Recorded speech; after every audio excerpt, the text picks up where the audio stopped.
Today, I'll be talking on musculoskeletal infections. This is Dr. Tariqul Alam Noman from Mymensingh Medical College. I'm working here as Assistant Professor of Pediatric Orthopedics. Actually, I completed my graduation from Sir Solimullah Medical College and completed my Masters on Orthopedics from Dhaka University.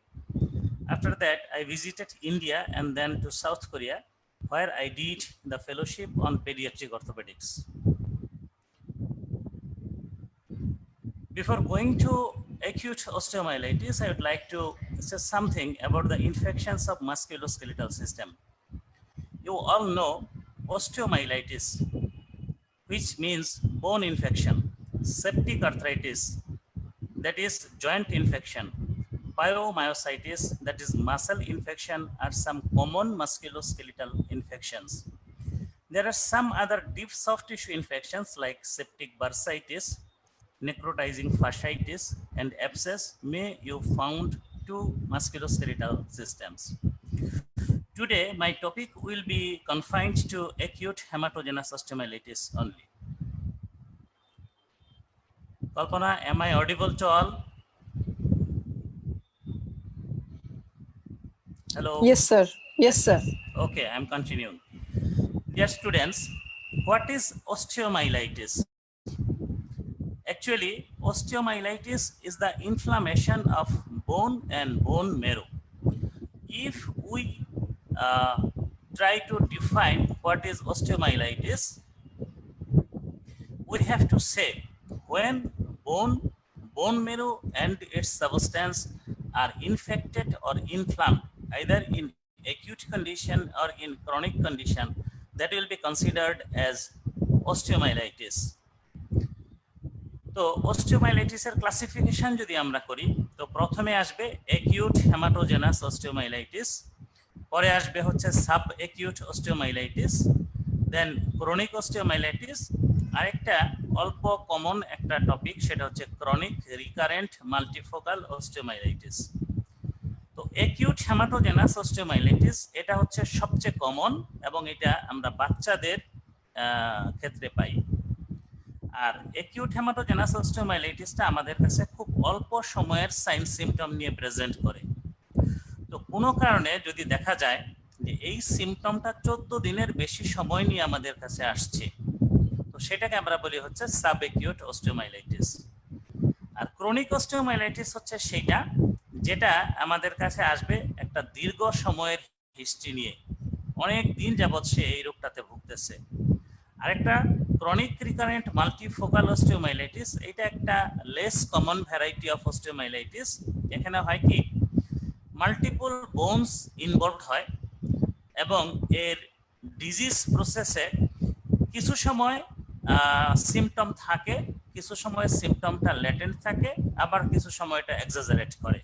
তো এইরকম যে ব্যাপারটা সেটাকে বলা হয় chronic recurrent multifocal osteomyelitis. তো তোমাদের জন্য এমবিবিএস লেভেলে আসলে আমরা অ্যাকিউট অস্টিওমাইলাইটিস এবং ক্রনিক অস্টিওমাইলাইটিস এই দুইটা টপিকস থেকেই মানে জানতে চাই। তো আজকে আমরা অ্যাকিউট অস্টিওমাইলাইটিস সম্বন্ধে কথা বলবো। ইনশাআল্লাহ নেক্সট ক্লাসে আমাদের টপিক হবে ক্রনিক অস্টিওমাইলাইটিস। এখন কিছু প্রিডিসপোজিং ফ্যাক্টরস আছে যেগুলো হচ্ছে অস্টিওমাইলাইটিসের জন্য হেল্প করে, যারা কন্ট্রিবিউট করে টু ডেভেলপ অস্টিওমাইলাইটিস।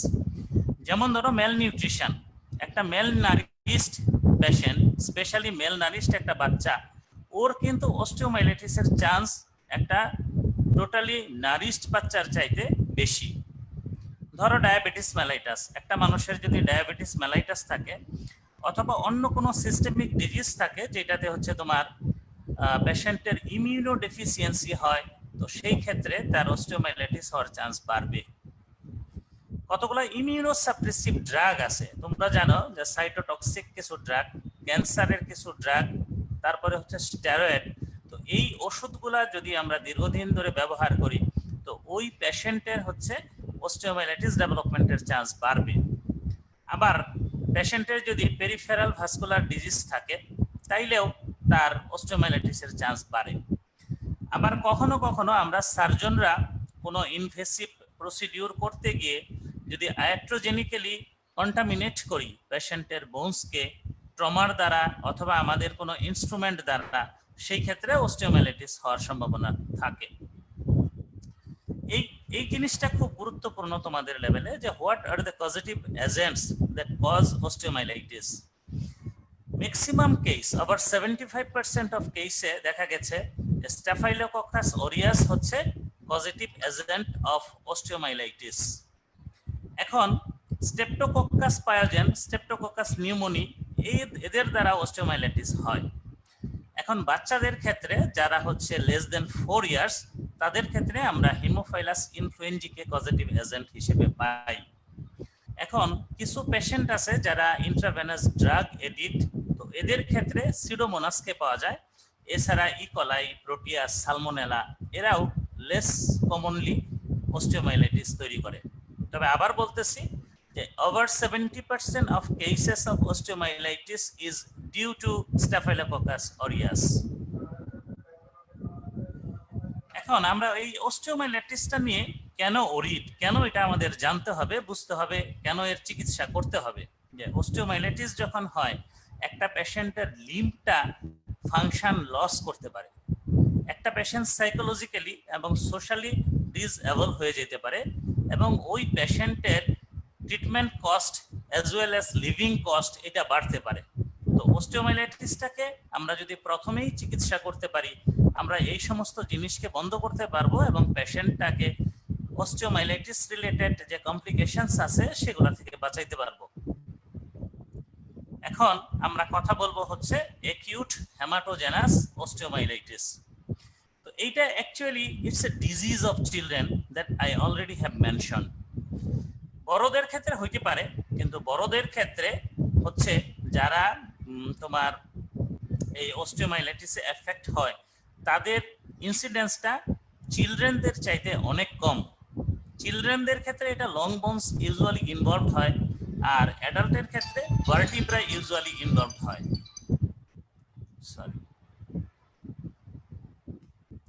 তো কখনো কখনো ট্রমা, যেটা হচ্ছে আমাদের ইনফেকশনটা কোথায় হবে, অর্থাৎ অস্টিওমাইলাইটিসটা কোথায় হবে, ট্রমা সেই সাইটটাকে ডিটারমাইন করে। তো এটা কিভাবে করে এটা একটু বলি।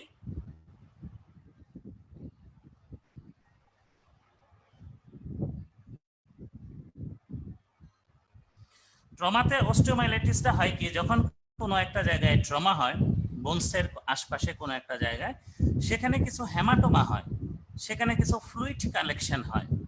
তো ট্রমা যেই বোনসের যেই জায়গাটায় তোমার হেমাটোমা ক্রিয়েট করলো অথবা ফ্লুইড কালেকশন করলো, তো ওই জায়গাটাতে আমার শরীর থেকে কোনো অর্গানিজম যদি সেখানে পৌঁছতে পারে, অথবা বাইরে থেকে কোনো একটা ওপেন ফ্র্যাকচার হইলো, সেই জায়গায় অর্গানিজমটা পৌঁছলো, তাইলে হচ্ছে তোমার এই অস্টিওমাইলাইটিস, অ্যাকিউট অস্টিওমাইলাইটিসটা ডেভেলপ করবে। তো আমরা বলতে পারি যে trauma is actually not the cause of osteomyelitis, but it helps to determine which bone and which part of the bone is going to be involved in osteomyelitis. এখন আমরা আগেই বললাম যে ওপেন ফ্র্যাকচার থেকে কন্টামিনেটেড হইতে পারে আমাদের বোনসটা, অথবা during operation or any other procedures আমি আমার ইনস্ট্রুমেন্ট থেকে আমি একটা হাড়কে, একটা বোনকে কন্টামিনেট করতে পারি। আবার আরেকটা সোর্স হচ্ছে ব্লাড। তো এই ব্লাডে যদি ব্যাকটেরিয়া থাকে, অথবা ওই পেশেন্টের ধরো সেপটিক টুথ আছে, পেশেন্টটা ইউরেথ্রাল ক্যাথেটার করা, ইনডোয়েলিং আর্টেরিয়াল লাইন যদি থাকে, আমি যদি একটা পেশেন্টকে ইন্ট্রাভেনাস কোনো ড্রাগ দেই এবং নিডিলটা ডার্টি থাকে, তো এই সমস্ত সোর্স থেকে আমার blood stream may be contaminated, and from that blood stream in hematogenous route organism can reach to the site of osteomyelitis. এখন বোনসের কোথায় কমনলি হয়?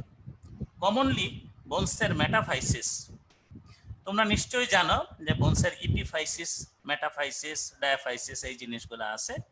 তো মেটাফাইসিস হচ্ছে বোনসের দুই এন্ড, ইপিফাইসিসের জাস্ট পরের যে পার্টটা সেটা হচ্ছে মেটাফাইসিস। তো এই metaphysis is the common site of development of osteomyelitis. এখন আমরা দেখা গেছে স্টাডিতে যে টিবিয়ার প্রক্সিমাল এন্ড এবং ফিমারের প্রক্সিমাল অথবা ডিস্টাল এন্ড, এদের যে মেটাফেশিয়াল রিজিয়নটা এইটা এই অ্যাকিউট হেমাটোজেনাস অস্টিওমাইলাইটিসে মোস্টলি ইনভলভড হয়। আর অ্যাডাল্টের ক্ষেত্রে that I already have mention, vertebra is the common site of acute haematogenous osteomyelitis. এখন প্রশ্ন আসতে পারে যে তোমার এই মেটাফাইসিসটাই কেন? তো এখানে আমি একটা ছবি দিয়েছি, সেই ছবিটা একটু খেয়াল করো। This is hairpin. I think you all know the use of hairpin. This is hairpin. এই যে হেয়ার পিনটা, হেয়ার পিনে এখানে দেখো একটা লুপ আছে, দেখা যাচ্ছে না? এই লুপটা, এইরকম একটা peculiarity of blood vessels in metaphyseal region, এইটা কন্ট্রিবিউট করে যে কেন মেটাফাইসিসটাই common site for the acute haematogenous osteomyelitis. তোমরা জানো যে এই নিউট্রিয়েন্ট আর্টারি, এই নিউট্রিয়েন্ট আর্টারি এখানে আসলো, এই মেটাফাইসিসে সে মেটাফাইসিয়াল ভেসেল হয়। তো এই মেটাফাইসিয়াল আর্টারি যেটা, সেটা তোমার এই মেটাফাইসিয়াল আর্টারিটা একটা এন্ড আর্টারি, এবং এই এন্ড আর্টারিটা এই যে এখান থেকে সে একটা হেয়ার পিন শেপে একটা লুপের মতো জিনিস তৈরি করে। এই যে লুপটা হইল, এই লুপটা পরে ভেনাস সাইনুসয়েডে গিয়ে টার্মিনেট করে। তো একটা জিনিস দেখো যে metaphyseal part of the nutrient artery, it takes a hair pin shape loop. এতে হয় কি যে ভাস্কুলার স্টেসিস হয়, ব্লাডের যে ফ্লোটা সেটা একটু ধীর গতির হয়ে যায় এবং ভাস্কুলার ফ্লোটা টার্বুলেন্ট হয়। তো একটা কথা হচ্ছে slow rate of blood flow and the turbulent blood flow, এই দুইটা জিনিস সেখানে ব্যাকটেরিয়ার কলোনাইজেশন হইতে সাহায্য করে। আরেকটা পিকুলিয়ার জিনিস হচ্ছে যে এই জায়গাটাতে যে এন্ডোথেলিয়াম আছে, ভাস্কুলার এন্ডোথেলিয়াম, সেই এন্ডোথেলিয়াম গুলা বাচ্চাদের ক্ষেত্রে এক এন্ডোথেলিয়াম থেকে আরেক এন্ডোথেলিয়ামের ভিতরে স্পেসটা একটু বেশি থাকে। তো এক হচ্ছে ভাস্কুলার কলোনাইজেশন হয়েছে, ব্লাড ফ্লোটা স্লাগিশ, এবং হচ্ছে হেয়ার পিন প্যাটার্ন, এবং হচ্ছে এন্ডোথেলিয়াল গ্যাপ, এই চারটা ফ্যাক্টর মিলে তো সেইখান থেকে অর্গানিজমটাকে মেটাফাইসিস, বোনসের মেটাফেশিয়াল রিজিয়নে বের হতে সাহায্য করে। তো এইটাই হচ্ছে মেইন কারণ যে মেটাফাইসিসটা কেন ইনভলভ হয়। তো স্টুডেন্টস, তোমরা এই জিনিসটা খুব ভালো করে খেয়াল করবা, কারণ আমরা হচ্ছে পরীক্ষাতে এই জিনিসটা ধরি যে কোথায় হয়, কেন মেটাফাইসিসে হয়, এটা একটা পেন্ডিং এবং কমন কোশ্চেন। এই পিকচারটাতে দেখো যে এই যে তোমার নিউট্রিয়েন্ট আর্টারি যেটা, এইটা এরকম ভাবে আসলো, আসার পরে এখানে একটা হেয়ার পিন শেপের একটা টার্ন নিল, এটা এই যে সবুজ গ্রিন কালার যেটা, সেটা সাইনুসয়েডে টার্মিনেট হলো। এই জায়গাটাতে ব্যাকটেরিয়া কলোনাইজেশন করে, আবার যেহেতু এখানে এন্ডোথেলিয়াল গ্যাপ বেশি, এখান থেকে অর্গানিজমটা হচ্ছে এই মেটাফেশিয়াল রিজিয়নে চলে আসে। এখন ইনফ্যান্ট এবং চিলড্রেন, এদের ব্লাড সাপ্লাইতে একটা পিকুলিয়ারিটি আছে। এই ছবিটাতে দেখো ইনফ্যান্ট, এখানে ইনফ্যান্ট বলতে বোঝাচ্ছি 1 মাস, less than 28 days or less than 1 month of age. এদের হয় কি, এই মেটাফেশিয়াল ভেসেলটা গ্রোথ প্লেটটাকে পিয়ার্স করে ইপিফাইসিস পর্যন্ত পৌঁছে। আর বাচ্চাটা যখন একটু বড় হয়, এটা ইপিফাইসিস পিয়ার্স করে না, গ্রোথ প্লেট ডেভেলপড হয়ে যায় এবং গ্রোথ প্লেটটা প্রিভেন্ট করে ইপিফাইসিস থেকে, মেটাফাইসিস থেকে ইপিফাইসিসের circulation.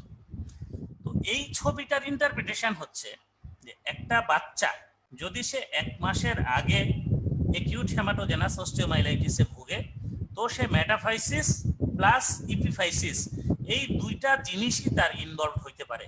But in case of older children, usually metaphysis is involve, ইপিফাইসিসটা ইনভলভ হয় না।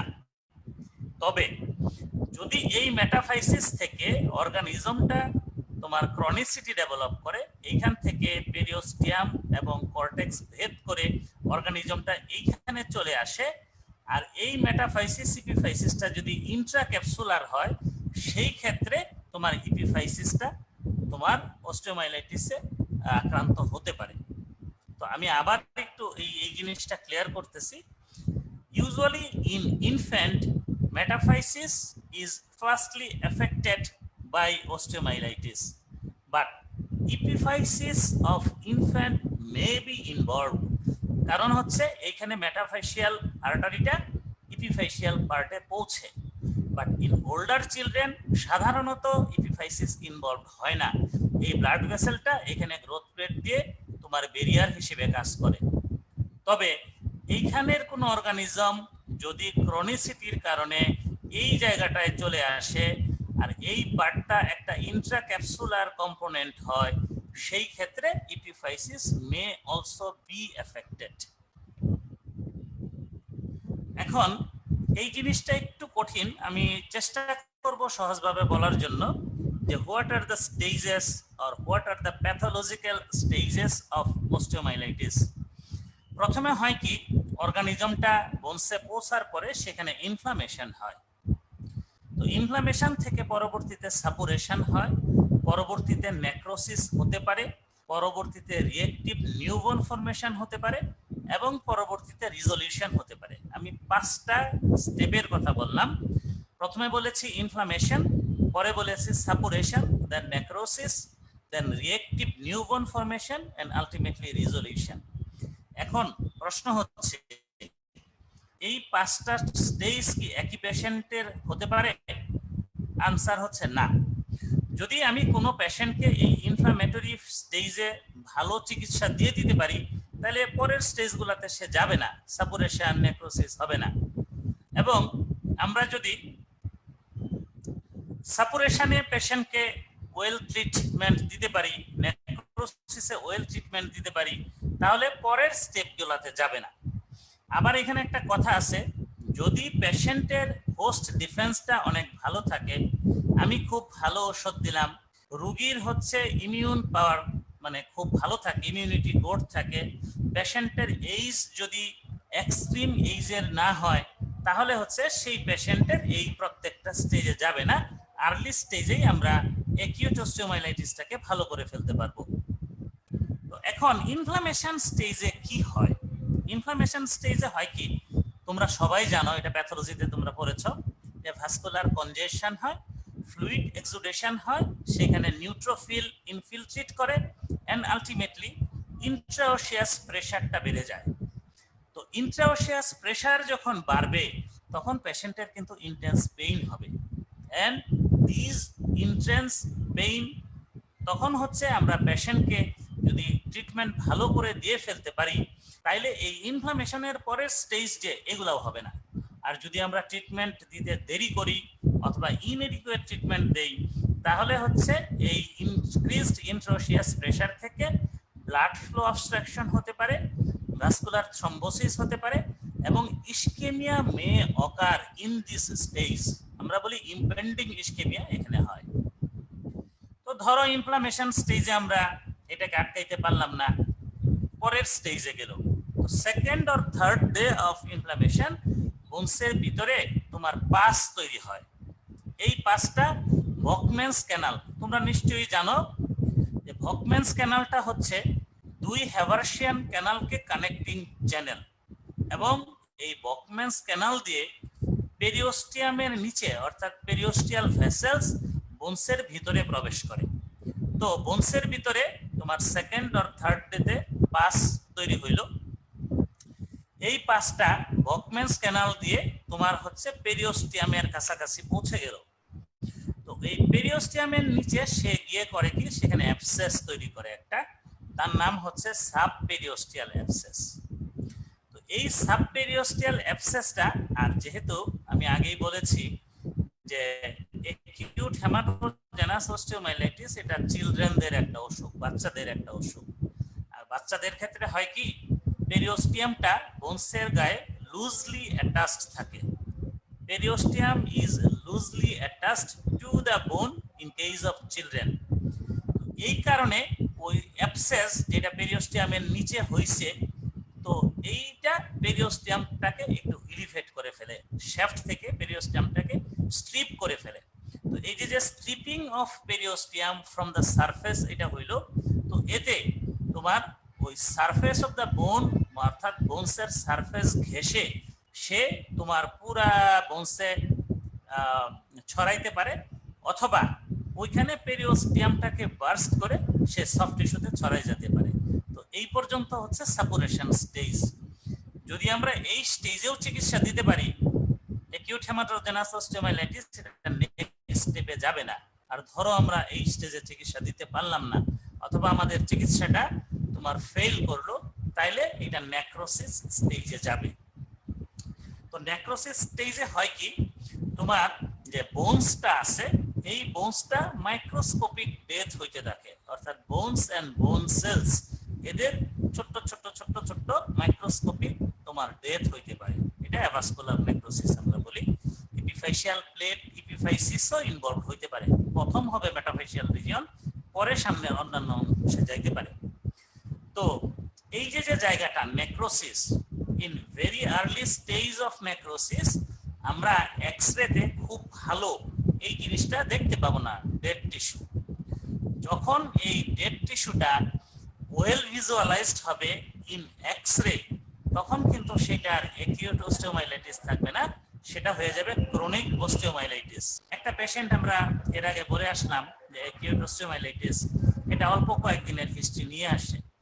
অল্প কয়েকদিনের হিস্ট্রি নিয়ে আসলো, আমরা পেশেন্টকে হচ্ছে তোমার ভালো চিকিৎসা দিতে পারলাম না, অথবা চিকিৎসাটা আমার ফেল করলো, অথবা রিস্ক ফ্যাক্টর যেগুলা মেনশন করে এসেছি আমি আগে, প্রিডিসপোজিং ফ্যাক্টরস গুলা ওইগুলা বেশি থাকলো, তাহলে এই অ্যাকিউট অস্টিওমাইলাইটিস থেকে নেক্রোসিসের মাত্রাটা বেশি হবে। এই নেক্রোসিসের মাত্রা বেশি হয়ে বোনসটা মারা যাবে।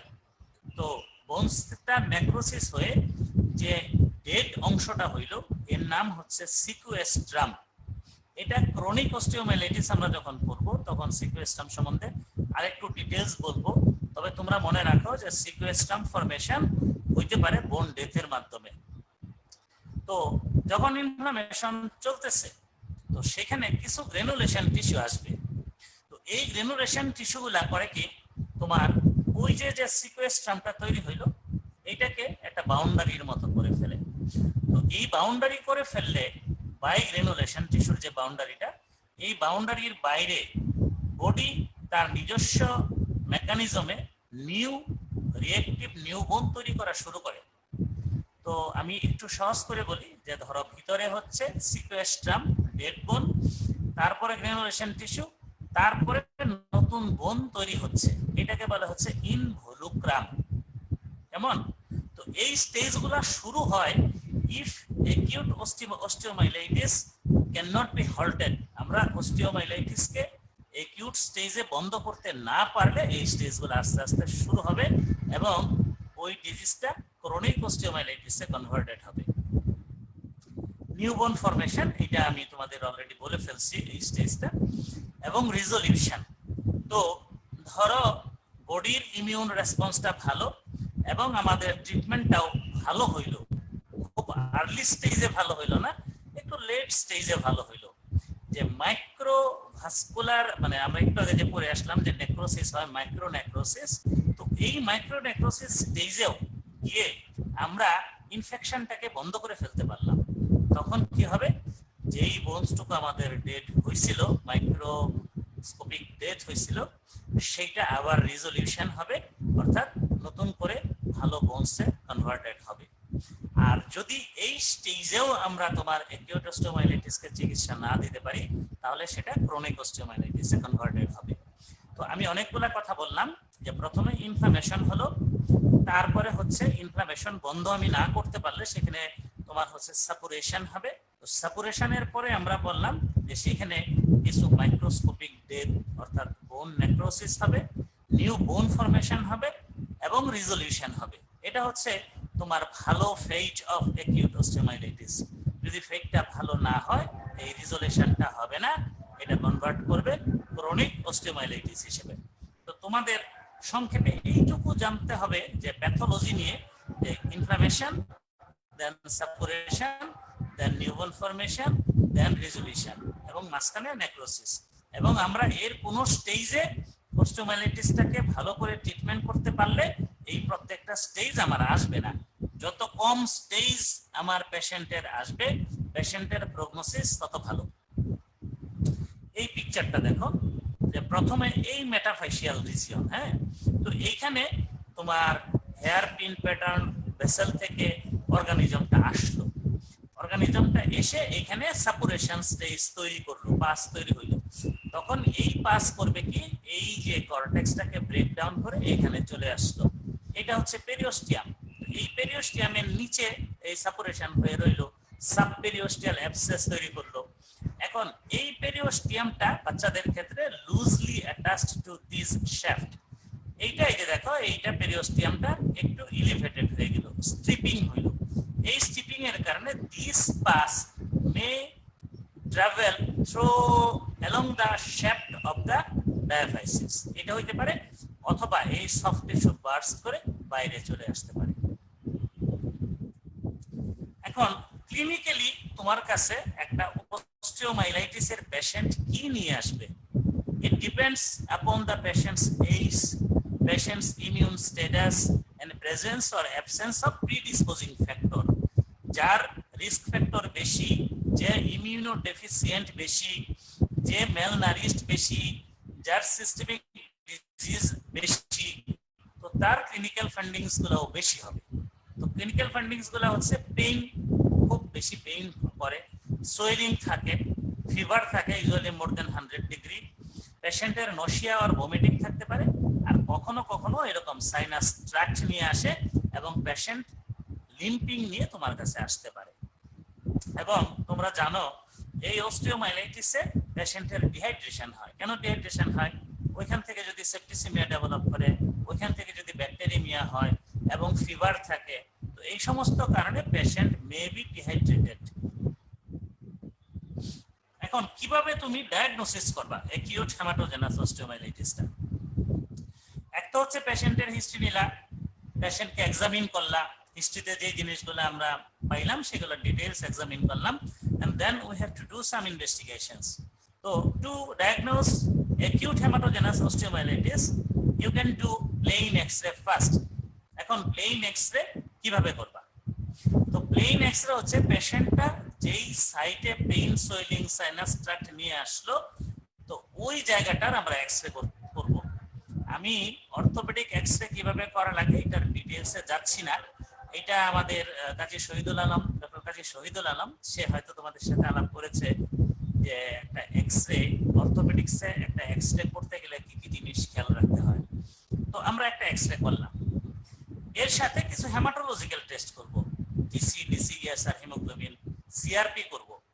তো এই দুইটা জিনিস দিয়েই আমাদের ডায়াগনোসিস হয়ে যায়। হ্যাঁ, আর যদি আমরা এতে ফেল করি তাহলে আলট্রাসোনোগ্রাম করতে পারি, বোন স্ক্যান করতে পারি, এমনকি এমআরআই করতে পারি।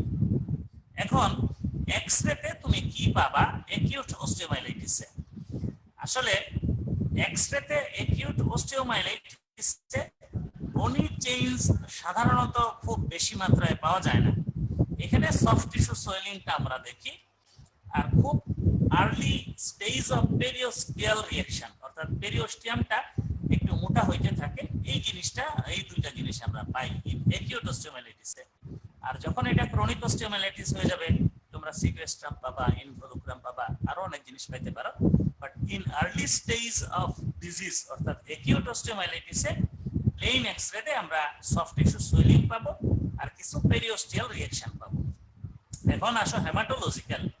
এখানে টোটাল কাউন্ট অফ ডব্লিউবিসি এটা অনেক বেশি হবে, মোর দেন 12,000 হবে, এবং অ্যাকিউট যেহেতু এখানে নিউট্রোফিল কাউন্টটা বেশি হবে। আরেকটা জিনিস আমি না বলছি যে এই সিআরপিটা অনেক রেস করে যাবে। তো যদি পেশেন্টের টোটাল কাউন্ট বাড়ে, নিউট্রোফিল কাউন্ট বাড়ে, ইএসআর বাড়ে, সিআরপি বাড়ে, এবং পেশেন্ট ক্লিনিক্যালি অস্টিওমাইলাইটিসের পক্ষে তোমাকে কমপ্লেইন করে, তো এই ক্ষেত্রে তুমি এক্সরের সাহায্য যদি পাও, তুমি ডায়াগনোসিস কনফার্ম করবা যে this is acute haematogenous osteomyelitis. ধরো কনফিউশন হচ্ছে, তাহলে কি করবা? আলট্রাসোনোগ্রাম করতে পারি। আলট্রাসোনোগ্রাম করে সেখানে যদি পাস কালেকশন পাই in diaphyseal region, this will help to diagnose that case as acute hematogenous osteomyelitis. Bone scan করতে পারো, এমআরআই করতে পারো। এমআরআই হচ্ছে সবচেয়ে sensitive to diagnose acute hematogenous osteomyelitis, কিন্তু এমআরআই এর দুইটা ঝামেলা আছে। একটা হচ্ছে সব জায়গায় পাওয়া যায় না, দাম বেশি। আরেকটা হচ্ছে ছোট বাচ্চাদের এমআরআই করা খুব টাফ, ওদেরকে এমআরআই করতে গেলে ঘুম পাড়ানো লাগে। তো ঘুম পাড়ানো এটাও তো বাচ্চার প্যারেন্টসরা সবসময় রাজি হয় না, তো আমরা এমআরআই করতে পারি না। নিচে লাল কালি দিয়ে একটা লেখা আছে, most certain way to confirm is to aspirate pus. Clinically তোমাকে যদি মনে হয় তোমার কাছে যে পেশেন্টে অস্টিওমাইলাইটিস, অ্যাকিউট অস্টিওমাইলাইটিসের অ্যাকিউট অস্টিওমাইলাইটিসের কমপ্লেইন করতেছে এবং তুমি পাস এসপিরেট করলা, so this is sufficient to diagnose acute hematogenous osteomyelitis. এটা একটা এক্সরে। এক্সরেটা খেয়াল করো, এই যে এক্সরেটা, এটা করা হয়েছিল তোমার পেশেন্টের সিম্পটম যখন শুরু হয়েছে অ্যাকিউট অস্টিওমাইলাইটিসের, তার জাস্ট ওই সময়টাতে 2 দিন পর, সিম্পটম শুরু হওয়ার জাস্ট 2 দিন পর। এখানে দেখো শুধুমাত্র একটু সফট টিস্যু সোয়েলিং আছে, আর তেমন কিছু নাই। এই রিজিয়নটা একটু সফট টিস্যু সোয়েলিং আছে, বোনসে তেমন কোনো পরিবর্তন নাই। তো এই পেশেন্টটা এর 2 দিন পরে, কেমন এর 2 দিন পরে এই এক্সরেটা করা হয়েছে। এখানে দেখো এই যে আমার কার্সারটা যে ঘুরতেছে, এখানে একটা ফেইন্ট এলিভেশন অফ কি বলবো যে পেরিওস্টিয়াম বোঝা যাচ্ছে, অর্থাৎ পেরিওস্টিয়াল রিঅ্যাকশন হয়েছে, এখানে নতুন বোন হওয়া শুরু হয়েছে। এটা কি পেরিওস্টিয়াল রিঅ্যাকশন? তো এই যে পেরিওস্টিয়াল রিঅ্যাকশন, তো এই অবস্থাতে এইখানে মেটাফাইসিসে দেখো কিছু মটলিং, মটলিং বলতে বোঝাচ্ছি যে বহুবর্ণে বিচিত্র, একটু মানে মটলিং ফাইন্ডিংস আমরা পাইতে পারি। এই পেশেন্টটাই 14 দিন পরে এক্সরেটা করা হয়েছে, দেখো এর চেঞ্জ অনেক বেশি, অর্থাৎ পেশেন্টটাকে আমরা এই স্টেজে তোমার ট্রিটমেন্ট দিয়ে ডিজিজ প্রসেসটাকে বন্ধ করতে পারিনি, ও এই স্টেজে গেছে বন্ধ করতে পারিনি, ও এই স্টেজে এই স্টেজে দেখো মনে চেঞ্জ করা খুব একটা ওয়েল প্রভিনেন্ট, এবং ultimately this is going to be chronic osteomyelitis. এখানে আরেকটা এক্সরে, এটা হচ্ছে ক্লিনিক্যাল পিকচার। এই পেশেন্টের দেখো এই যে সোয়েলিং রেডনেস, হ্যাঁ এই পেশেন্টটা আমরা প্রথম এক্সরে করলাম, এই এক্সরেতে দেখো শুধুমাত্র এই রিজিয়নে সফট টিস্যু সোয়েলিং, আর 4 দিন পরে সফট টিস্যু সোয়েলিং, আর এই মেটাফেশিয়াল রিজিয়নে একটু মটলিং, মানে মটলিং এর বাংলা হচ্ছে বহু বর্ণে বিচিত্র রকমের একটা জিনিস, অর্থাৎ হোমোজেনাস এপিয়ারেন্স থাকবে, এপিয়ারেন্সের মধ্যে কোথাও সিস্টিক, কোথাও স্ক্লেরোটিক, অর্থাৎ কোথাও একটু সাদা, এরকম রেডিওলজিক্যাল একটা ফাইন্ডিংস তোমরা পাবা।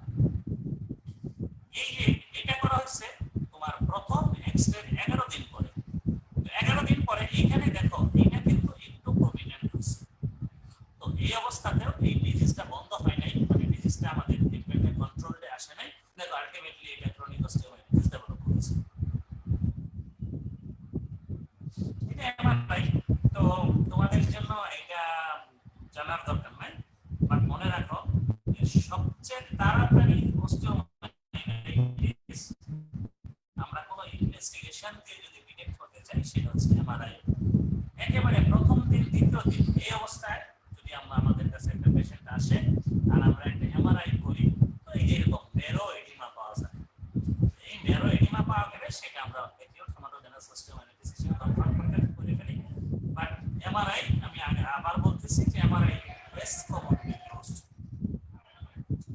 এই এক্সরেটা হচ্ছে ক্রনিক অস্টিওমাইলাইটিস, এটা আমরা আজকের বিষয় না, আমরা নেক্সট ইনশাআল্লাহ ক্রনিক অস্টিওমাইলাইটিস যখন করব তখন এই ক্রনিক অস্টিওমাইলাইটিসে আমরা তোমাদের দেখাবো। তো জাস্ট দেখানোর উদ্দেশ্য হচ্ছে এই যে দেখো সাদা, মাঝখানে একটু কালো, আবার একটু সাদা, এই যে সাদা জিনিসটা দেখতেছো, এই যে মাঝখানে এই সাদা, এই সাদা, মাঝখানের সাদা, এই মাঝখানের সাদা জিনিসটাই হচ্ছে সিকুয়েস্ট্রাম। যখন অ্যাকিউট অস্টিওমাইলাইটিসটা ক্রনিক অস্টিওমাইলাইটিসে কনভার্টেড হবে পুরোপুরি, তখন এরকম সিকুয়েস্ট্রাম আমরা পাবো। এই সিকুয়েস্ট্রামকে বলা হয় হলমার্ক অফ ক্রনিক অস্টিওমাইলাইটিস। যখন এক্সরেতে তুমি এই জিনিস পেয়ে ফেলবা, তখন আর সেটা অ্যাকিউট অস্টিওমাইলাইটিস নাই, সেটা ক্রনিক অস্টিওমাইলাইটিস হয়ে গেছে। এখন একটু সামারি করি, cardinal feature of acute osteomyelitis, মানে কোন কোন জিনিসগুলোকে একত্রিত করে তুমি অ্যাকিউট অস্টিওমাইলাইটিসকে কার্ডিনালি ডায়াগনোজ করবা। এক পেশেন্টের পেইন থাকবে, ইন্টেন্স পেইন, ফিভার থাকবে, পেশেন্ট ওয়েট বিয়ার করতে পারবে না, রিফিউজাল টু ওয়েট বিয়ার, ডব্লিউবিসি কাউন্ট বেশি, ইএসআর বেশি, সিআরপি বেশি। অর্থাৎ পেশেন্টের তিনটা সিম্পটম, তিনটা ইনভেস্টিগেশন ফাইন্ডিংস। এক হচ্ছে ব্যথা, দুই হচ্ছে জ্বর, তিন হচ্ছে সে পায়ে ভর দিতে পারবে না, মানে ওয়েট বেয়ার করতে পারবে না। পাশাপাশি ডব্লিউবিসি কাউন্ট বেশি, ইএসআর বেশি, সিআরপি বেশি। এই ফাইন্ডিংস গুলো পাইলে তুমি সেটাকে অ্যাকিউট অস্টিওমাইলাইটিস হিসেবে ডায়াগনোস করবে। এখন আমাদের কিছু ডিফারেনশিয়াল ডায়াগনোসিস আছে যে অ্যাকিউট অস্টিওমাইলাইটিস এর মতো মনে হয়, সেগুলা কি সেলুলাইটিস, অ্যাকিউট রিউমাটিজম, মানে রিউমেটিক যে ডিসঅর্ডার আছে ওর অ্যাকিউট স্টেজে অনেকটা অ্যাকিউট অস্টিওমাইলাইটিসের মতো হিস্ট্রি নিয়ে আসে। সেপটিক আর্থ্রাইটিস, ইরিক্স sarcoma, necrotising myositis, sickle cell disease. তো এই কয়েকটা জিনিস আমাদের পেশেন্টের মানে যখন অ্যাকিউট অস্টিওমাইলাইটিস নিয়ে আসে তো মাঝে মধ্যে এদের ফাইন্ডিংস গুলোর সাথে কিছুটা মিলে যায়। তো এটা তোমাদের একটু জানতে হবে, এটা অনেক সময় বক্স কোশ্চেনে থাকে, what are the differential diagnosis of acute haematogenous osteomyelitis. এখন আসো অ্যাকিউট হেমাটোজেনাস বা অ্যাকিউট অস্টিওমাইলাইটিসের চিকিৎসা আমরা কি দেব। একটা কথা ভালো করে মনে রাখো যে আগে ডায়াগনোসিস কনফার্ম করে পরে চিকিৎসা শুরু করা, এইটা অ্যাকিউট অস্টিওমাইলাইটিসে করা যাবে না। তোমার কাছে ক্লিনিক্যালি মনে হচ্ছে যে এটা acute osteomyelitis, so be very কশাস, be very sincere to start the treatment as soon as possible regarding the diagnosis. এখন আমি যদি বসে থাকি যে আমার তো এমআরআই করতে হবে, আমার এক্সরেতে এরকম ফাইন্ডিংস আসতে হবে, নোমান স্যার বলছে যে এই ফাইন্ডিংস না আসা পর্যন্ত এটা অ্যাকিউট অস্টিওমাইলাইটিস না, যদি আমি ডিলে করি ফর ডায়াগনোসিস আর ফর ডায়াগনস্টিক পারপাস, এই যে আমি একটু ডিলে করলাম ট্রিটমেন্ট স্টার্ট করতে, তো আমি যে স্টেপগুলোর কথা বলে আসছি প্যাথোলজিক্যাল স্টেজগুলো, এই স্টেজগুলোতে হবে কি তোমার ওই যে বললাম যে ট্রিটমেন্ট করে করে আর্লি স্টেজের ডিজিজটাকে আমরা ভালো করে ফেলতে পারবো। তো আমার ট্রিটমেন্ট যদি দেরি হয়, ডায়াগনোসিস করতে দেরি হয়, তাহলে আর্লি স্টেজে আমি ডিজিজটাকে বন্ধ করতে পারবো না, আমার ডিজিজটা আমার বোনসের ক্ষতিটা অনেক বেশি করে ফেলতে পারবে। তো আমরা কি করব যে একটা পেশেন্ট আমার কাছে আসলো, clinical feature that make you suspected on acute osteomyelitis, তোমার মনে হচ্ছে যে এটা হইতে পারে acute হেমাটোজেনাস osteomyelitis, তাহলে তুমি পেশেন্টের ব্লাড স্যাম্পলটা নিলা, হ্যাঁ, এবং একটা ফ্লুইড স্যাম্পল নিলা, যদি ফ্লুইড পাওয়া যায়, পাসের মতো পাওয়া যায়, তো এই দুইটা জিনিসকে তুমি ইনভেস্টিগেশনের জন্য পাঠিয়ে দিবা। যে ইনভেস্টিগেশনগুলোর কথা আমরা বললাম যে সিবিসি করব, সিআরপি করব, এর সাথে সাথে কালচার সেন্সিটিভিটির জন্য পাঠাবো। আর ওই কালচার সেন্সিটিভিটির রিপোর্ট অথবা অন্য ইনভেস্টিগেশন আসার রিপোর্টের জন্য ওয়েট না করে treatment should be started immediately without waiting for final confirmation of the diagnosis. Confirm হলো না, আমি ট্রিটমেন্ট শুরু করে দেব।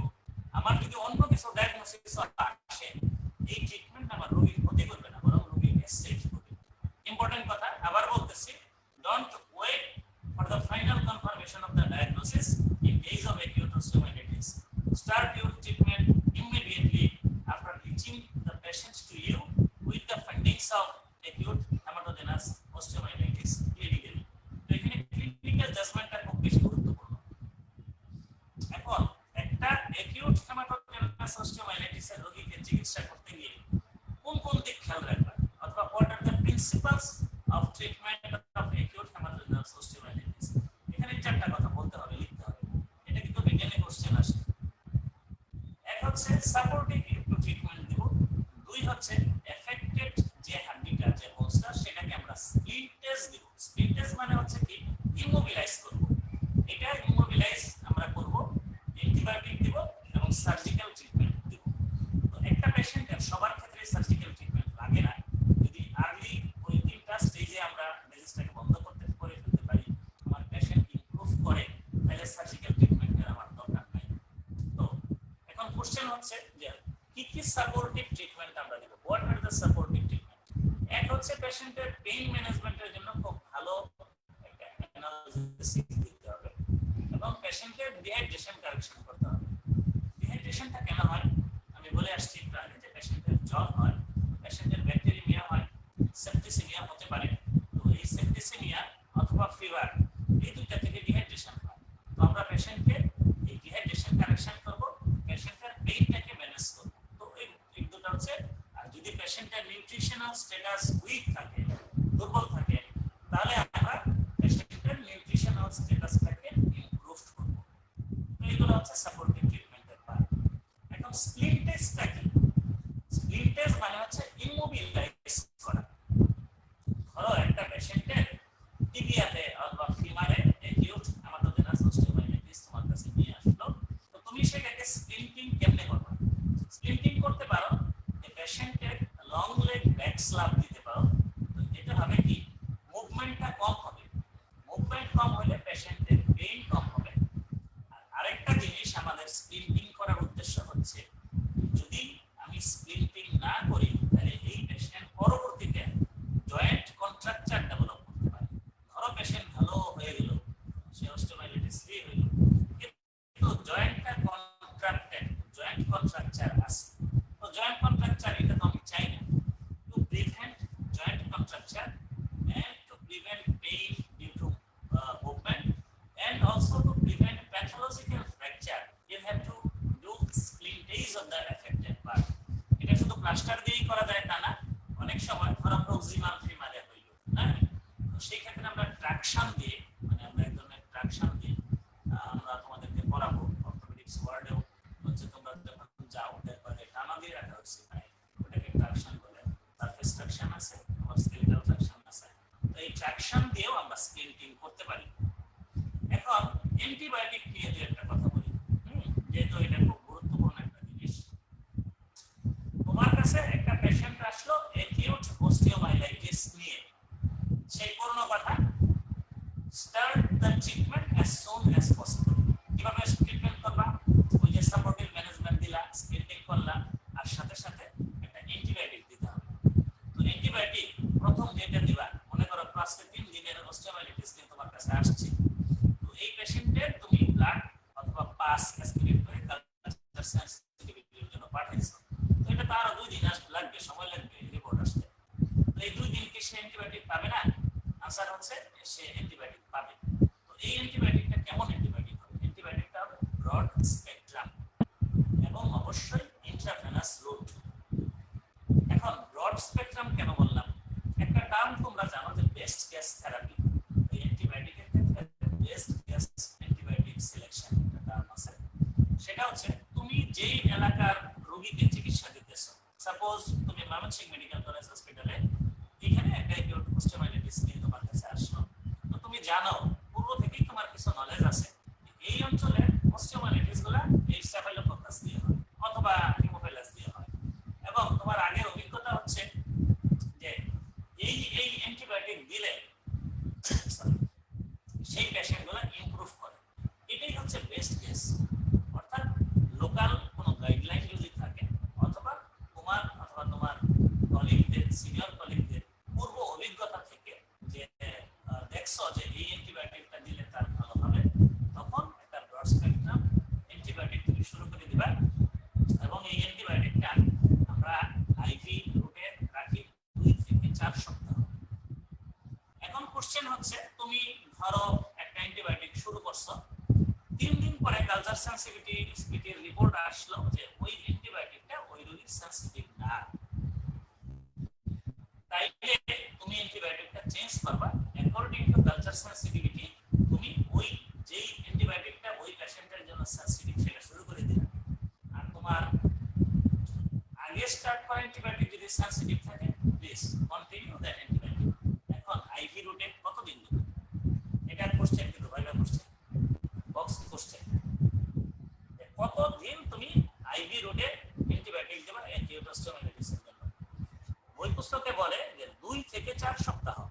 এখন কারো জন্য 2, কারো জন্য 3, কারো জন্য 4, আবার কারো জন্য কিছু কমও হয়। তো এই কম বেশি কিসের উপর ডিপেন্ড করে? আমি একটা অ্যান্টিবায়োটিক দিলাম, পেশেন্টের সিম্পটম মানে ইমপ্রুভ করতে থাকলো, ক্লিনিক্যালিও পেশেন্টের সিম্পটম ইমপ্রুভ করলো, এবং বায়োকেমিক্যালি ইএসআর কমে গেল, সিআরপি কমে গেল, পেশেন্ট ভালোর দিকে যাইতে থাকলো, তাইলে আমি হচ্ছে সেই ক্ষেত্রে এই আইভি অ্যান্টিবায়োটিকটা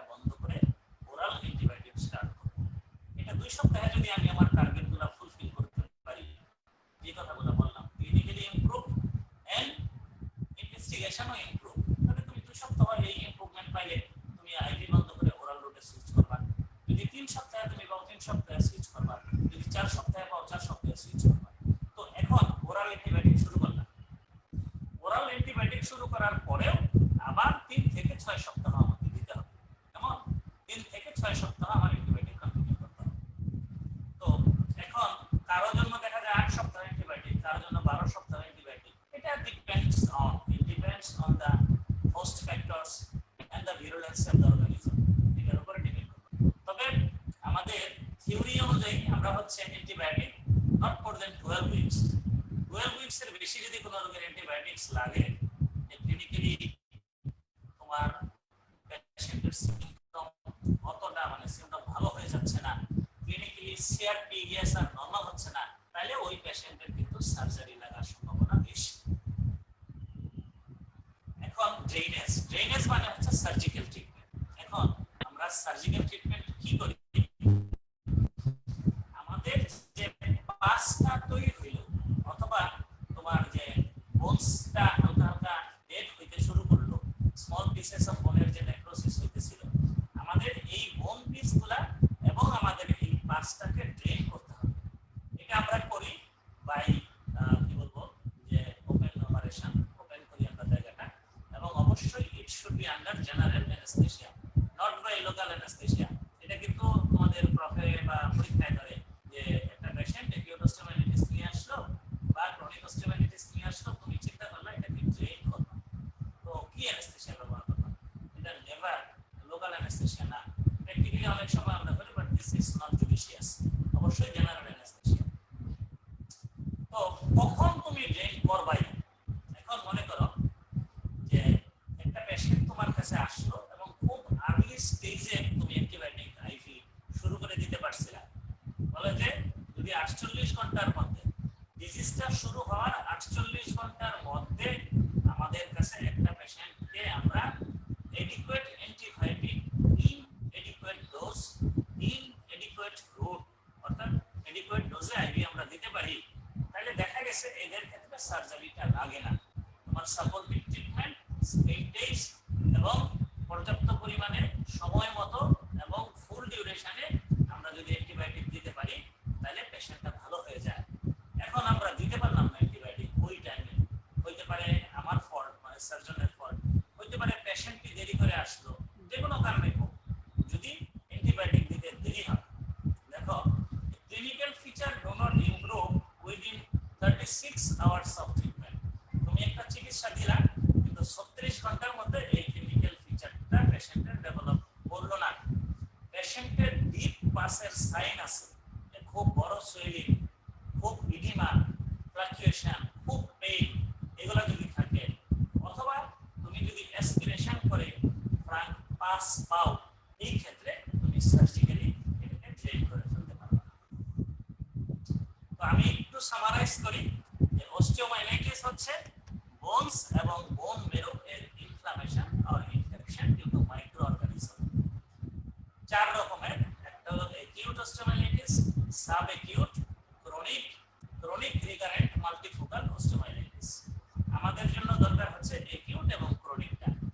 অ্যাকিউট অল্প সময়ে তাড়াতাড়ি ডিউরেশন মানে সিম্পটম নিয়ে আমাদের কাছে আসে, ক্রনিক একটা লম্বা সময় নিয়ে আসে, মাঝখানে থাকে হচ্ছে সাব অ্যাকিউট। সাব অ্যাকিউটটা ইউজুয়ালি 14 দিনের মতো ডিউরেশন নিয়ে আমাদের কাছে হাজির হয়। অর্গানিজম কি দিয়ে হয়? অনেকগুলো অর্গানিজম দিয়ে হয়। কমন হচ্ছে স্ট্যাফাইলোকক্কাস, স্ট্রেপ্টোকক্কাস দিয়ে হতে পারে, বাচ্চাদের ক্ষেত্রে হিমোফাইলাস, আর যারা তোমার এডিক্ট এদের ক্ষেত্রে দেখা গেছে সিউডোমোনাস, সিকেল সেল ডিজিজ ওনাদের ক্ষেত্রে সালমোনেলা, এগুলো হচ্ছে কমন অর্গানিজম। এখানে কি ঘটনাটা ঘটে?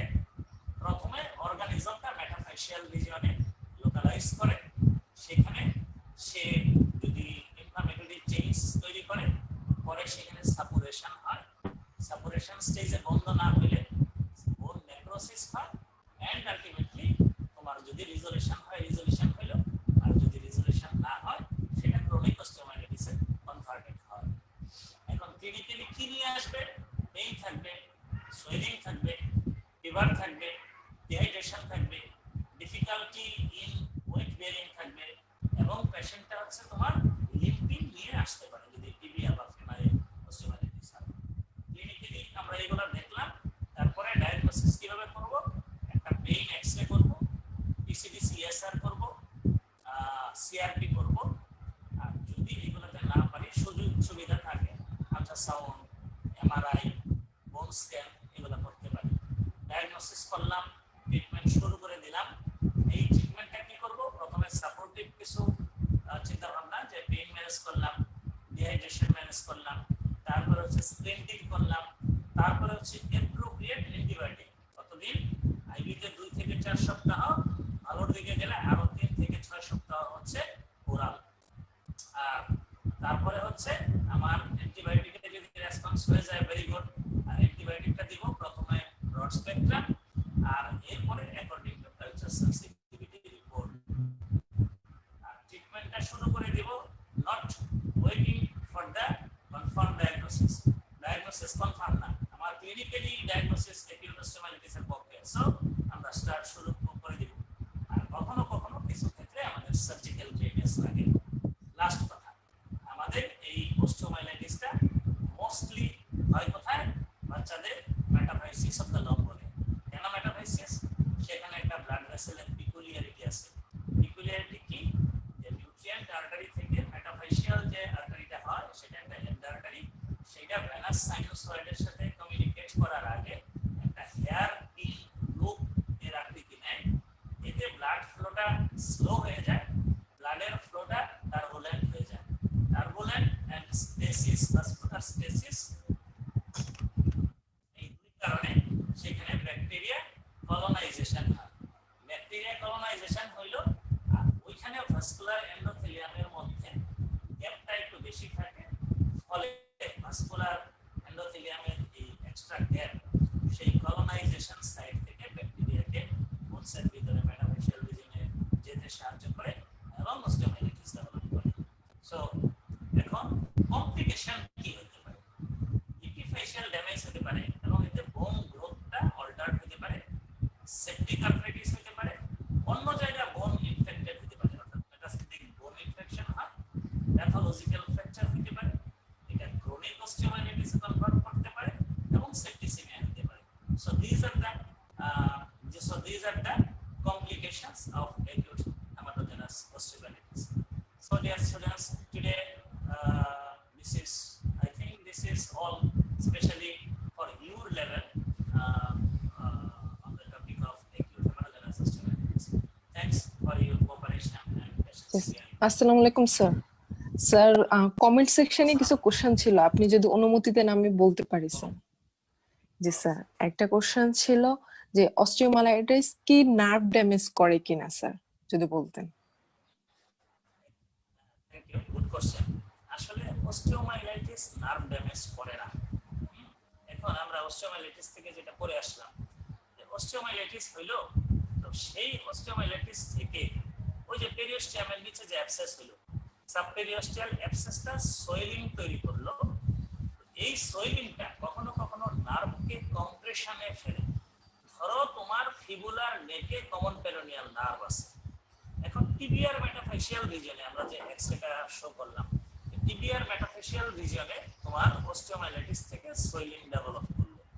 এই সোয়েলিং মে কজ টেম্পোরারি তোমার কি বলবো, যে compression to the common peroneal nerve, but it doesn't mean that it is distracting the common peroneal nerve. নার্ভকে ডিস্ট্রয় করে না, ড্যামেজও করে না, নার্ভকে কম্প্রেশনে ফেলতে পারে ইন সাম কেসেস। জি স্যার, ধন্যবাদ স্যার। স্যার, পেইনফুল কি এই জন্যই হয়ে থাকে যে নার্ভ কম্প্রেশন হয়, এই জন্য স্যার অস্টিওমাইলাইটিস কি পেইনফুল? এখানে হয় কি, তোমাদেরকে বলি, পেইনটার কারণ হচ্ছে প্রথমে ওই যে আমরা পড়লাম না, যে ইন্ট্রাওসিয়াস প্রেসারটা বেড়ে যায়। পেইনের মেইন কারণ হচ্ছে increased intraosseous pressure, not for compressing the nerve. Nerve কম্প্রেশনের কারণে পেইন না, পেইন হয় ইন্ট্রাওসিয়াস প্রেসার বেড়ে যায়। আরেকটা কারণ আছে, ধরো যেই কম্পার্টমেন্টে, সাপোজ লেগে অস্টিওমাইলাইটিস হলো, এই অস্টিওমাইলাইটিসটা লেগে তোমার কম্পার্টমেন্ট সিনড্রোম তৈরি করলো, ফিউজ একটা সোয়েলিং হলো, এই সোয়েলিং থেকে pain, not due to nerve damage. নার্ভের কারণে পেইন না, দুই কারণে, একটা হলো ইন্ট্রাওসিয়াস প্রেসার অথবা ইন্ট্রা কম্পার্টমেন্টাল প্রেসার অস্টিওমাইলাইটিসে পারলে ইন্টেন্স পেইন হয়। জি স্যার, ধন্যবাদ স্যার। স্যার আরেকটা কোশ্চেন ছিল, what are the early warning sign of sepsis, মানে অস্টিওমাইলাইসিস এর ক্ষেট্রে। ও, সেপসিসের early morning sign for osteomyelitis, আসলে সেপসিসের ট্রেডিশনাল যে সাইন ওইগুলাই, পেশেন্টের তোমার হচ্ছে টাকিকার্ডিয়া হবে, পেশেন্টের হচ্ছে ফিভার থাকবে, পেশেন্টের ব্লাড প্রেশার ফল করতে পারে, পেশেন্ট ডিহাইড্রেটেড থাকবে, পেশেন্ট টক্সিক থাকবে, রেস্টলেস থাকবে। অর্থাৎ অস্টিওমাইলাইটিসের জন্য আদার মানে সেপ্টিসেমিয়ার অন্যরকম কোনো প্রেজেন্টেশন হবে না, কমন প্রেজেন্টেশন, সাথে লোকাল পার্ট যেখানে তোমার অস্টিওমাইলাইটিস হয়েছে ওই ফাইন্ডিংস গুলা, এখানে এক্সট্রা আলাদা কিছু থাকবে না। জি ধন্যবাদ স্যার। স্যার আরেকটা কোশ্চেন ছিল, হসপিটালাইজের কি প্রয়োজন পড়ে অস্টিওমাইলাইটিসের ক্ষেত্রে অ্যাকুইট কেস? হ্যাঁ, ভেরি গুড কোশ্চেন। এই কোশ্চেনটা কে করলো, ওরে আমার তরফ থেকে ধন্যবাদ দিবা, মানে অনেক বেশি ধন্যবাদ। আর ওর সাথে যদি কখনো দেখা হয় আমি ওরে খাওয়াবো, ঠিক আছে? এটা খুবই ভালো একটা কোশ্চেন যে হসপিটালাইজেশন করবা কিনা। Definitely all the treatment procedure of acute hematogenous osteomyelitis should be in hospital. তুমি হসপিটালের বাইরে কখনোই দিবা না।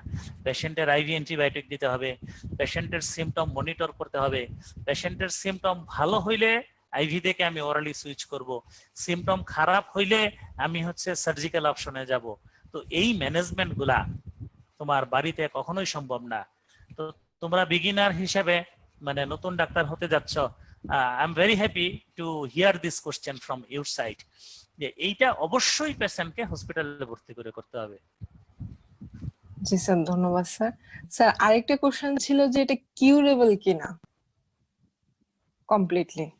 Definitely. If you can treat the patient early, if you can treat the patient adequately, if the patient is devoid of predisposing factors, it is curable. Osteomyelitis is curable in acute stage.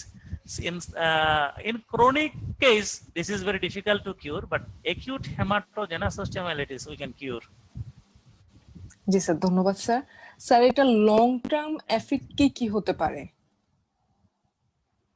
আচ্ছা, long term effect হচ্ছে এই আমি একটু বলি। ধরো complication acute গুলোই osteomyelitis sir আমার ট্রিটমেন্টটা, হ্যাঁ কমপ্লিকেশন গুলাই, যে একিউট অস্টিওমাইলাইটিস আমি চিকিৎসা করতে ব্যর্থ হইলাম কেন, যে ট্রিটমেন্ট দেরিতে শুরু করছি, অথবা ট্রিটমেন্টটা আমার প্রোটোকল অনুযায়ী হয় নাই, এডিকুয়েট হয় নাই, তাহলে একটা লং টার্ম ইফেক্ট হলো এটা ক্রনিক অস্টিওমাইলাইটিস হতে পারে। আরেকটা লং টার্ম ইফেক্ট হলো এটা থেকে ওই এফেক্টেড হাড়টা ভেঙে যেতে পারে, এটাকে বলে হচ্ছে ক্রনিক কি বলে প্যাথোলজিক্যাল ফ্র্যাকচার। একটা পেশেন্টের ধরো এর আগে যেটা বললাম যে জয়েন্ট কন্ট্রাকচার হইতে পারে, তো সে ডিজেবল হয়ে গেল।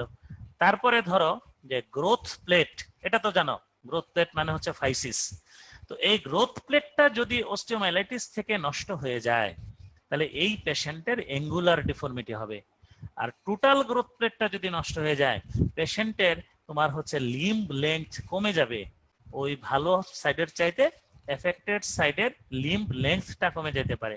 তাহলে লিম্ব লেংথ কমে যাওয়া, পেশেন্টের অ্যাঙ্গুলার ডিফর্মিটি হওয়া, পেশেন্টের হচ্ছে তোমার ক্রনিক অস্টিওমাইলাইটিস হওয়া, লং রানে জয়েন্ট কন্ট্রাকচার ডেভেলপ করা, অথবা খুব খারাপ ক্রনিক অস্টিওমাইলাইটিস হয়ে যাওয়া, এগুলো হচ্ছে কমপ্লিকেশন, এইগুলো হচ্ছে লং স্ট্যান্ডিং সিকুয়েলি।